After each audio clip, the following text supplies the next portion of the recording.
السلام علیکم۔ کیا قرآن میں نہیں لکھا کہ سود خور کو اللہ نہیں چھوڑے گا؟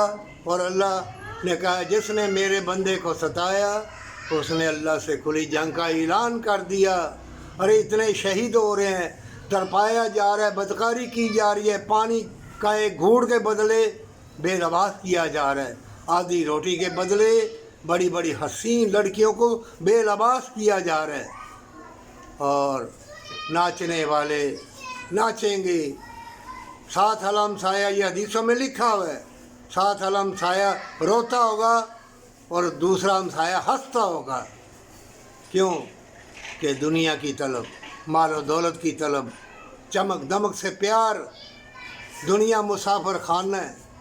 یہ ٹرین جب رک گئی، اس پنجرے سے بت نکلے گا، روح نکلے گی، گڑم نیچے جا پڑے گا پنجرا، اور مٹی سے مٹی۔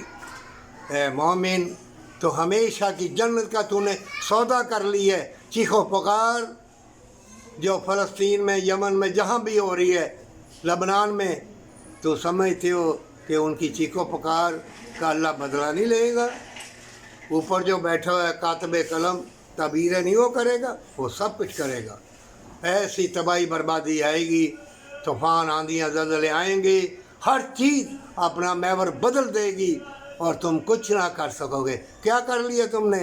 اتنے شہید ہو رہے ہیں، لاکھوں بے گھر، زخمی، بھوک سے، افلا سے مر رہے۔ میں کیوں کہتا ہوں کہ ساری دنیا کے مسلمانوں سن لو، جب تک تم بے حیائی نہیں چھوڑو گے، حیا کا لباس نہیں پہنو گے، جو اللہ کا فرمان ہے، عورتوں اپنی زینت کی چیزیں چھپاؤ، حیا کا لباس پہنو اور برکت والی کمائی کی خواہش کرو، جب ایسا نہیں کرو گے تو جان لو تمہارا جسم تمہیں اندھا کر دے گا، ہر چیز تمہارا ساتھ چھوڑ دے گی۔ کیوں؟